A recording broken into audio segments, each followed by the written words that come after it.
Well, hello everyone. It's Carrie from sunshineonmypocket.com. I'm here again to share a really fun holiday mail card.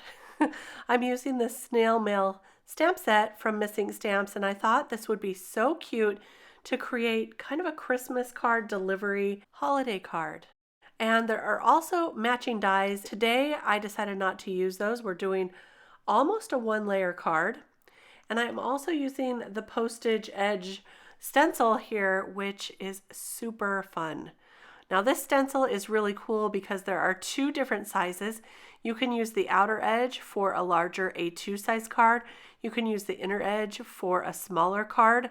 Today I decided to use both of them on my card because I wanted to see what it looked like to use both of them. One of the stripes is going to be red, and for that I'm using Lumberjack Plaid Distress Ink.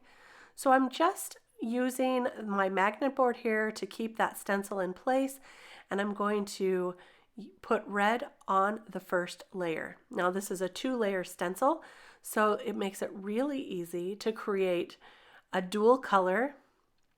So I'll go ahead and change out the layer for the next one, line that right up here, and it's pretty easy to line up. There are some etched lines on each of these stencils to indicate where to line this up with your card panel. I love that. Makes it super simple. So the next layer is going to be green. I'm using this darker green, which is Rustic Wilderness Distress Ink. And there we go. We've got a beautiful outline. Now let's go ahead and stamp our images. I wanted to use this little snail here that's got some letters in his mouth, like he's delivering that snail mail, and then also the mailbox with some letters inside. I'm also going to be using this die set with the letters, and I will have everything linked below so you have all of that. I cut them out with some glitter paper. So we've got Merry Mail in red glitter paper. It's so beautiful.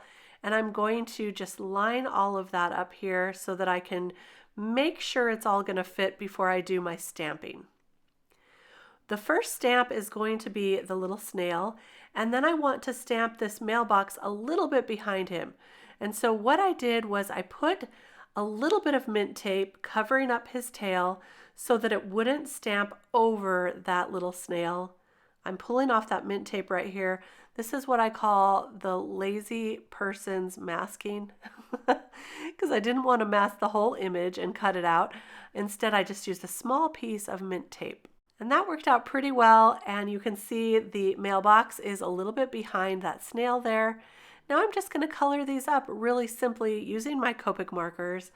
I'm using some dark blues on the hat and his little vest here. I love this little snail. He's so happy. So you can see the blues here. I have them on the screen. In case you can't read them, that's B69, B66, and B63. And one of them was just a little bit too wide of a blend. So I'm using the tip to tip method to get those to blend a little bit better. Now for the snail's shell, I'm going to use some warm grays, and I'm starting with the darkest grays and then blending those out with the lighter grays. W5, W3, and W1. W5 is my darkest color. And here I'm going back in with some of the darker colors to just darken that up. I'm going to color the rest of this off screen, but you can see that it's pretty simple coloring and he is just really happy.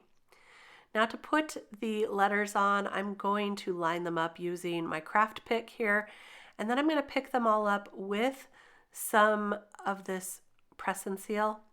Now this didn't work as well as I wanted it to. I guess I didn't press down hard enough on those letters because it is glitter paper, but some of them did come up off of that. See, there's the Y came up. But I will add all of the glue right at once and then put them all down at once. Now this is not foolproof. I like using my low-tack tape a little bit better than using the press and seal for glitter paper because it seems to grab hold of that a little better. So I did have to fix some of those letters add a few back in, like the R here and the Y, and then they got a little bit not quite lined up. But I will bring in my T-square ruler to try to get those lined up as best I can in the time frame that I have to move those around with that wet glue. But you can see I did try to go pretty quickly, and you know, it's not perfect. It is handmade, but it does still look pretty happy, don't you think? Yeah, I did the best I could with the time that I had, but there you go. Now I will take some mint tape and I'm going to tape off the inside part of the frames because I felt like it needed a little more contrast, a little more drama. So I'm just going to tape those off so that all I have is the center part of those frames that I can do a little bit of ink blending. So I'm using my scissors to get a nice cut so that I can get just the frame. Now I hope this makes sense, but I'm just trying to tape off the lines, the dotted lines, and the inside parts, just like so. And now I can take some red ink and ink on the inside. Now I'm also going to take this alternating dot stencil. You can see that off to the left. Oh, I just put the ink right on top of it. But you'll see that in a minute. I'm going to use the smallest dot to create a little subtle design in this frame as well. So this is festive berries, and now I'm going to take the small dots you'll see here. So I just put a small amount of ink, and now I'm going to use the same color and ink on some of those dots. I'm trying to get 2 lines of dots in the frame, but I am having to move the frame around just a little bit to make those dots work. And that's okay. Use your stencils to fit what you want to do, and you can move those around easily enough. So I moved it so that 2 dots would show on the top and the bottom, and now I'm going to shift it just a touch to make 2 rows of dots show on the left and the right side of the frame. Super simple and nice and subtle, but it does add some interest to this card. And here's my favorite part, the reveal. Taking off all that mint tape very carefully here. But I do like this tape because it tends to be nice, low tack, and it's not ripping my cardstock as long as I go nice and slow. I'll just add this to my card base here, line that up perfectly. I'm using liquid adhesive and 110-pound cardstock for my card base. And now here's our card, all complete. That glitter paper, oh look, I missed the antenna of the snail here. So I'm just going to color that in. And to add a little more glitter, a little bit of Stickles. And this is a beautiful color of Stickles. I can't remember the name of the color at the moment. Forgot to bring that in with me, but I think it's like Mercury glass. It's a beautiful color. And there it is with our glitter Merry Mail, a little bit of glitter on that snail. I love the frames for the postage, and adding a little bit of ink blending on the inside really made that pop. I hope you enjoyed this video today.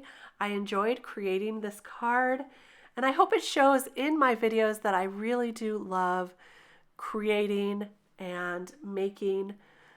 I hope you'll subscribe to the channel. Give this video a like if you did enjoy it, and we'll see you next time. Bye-bye.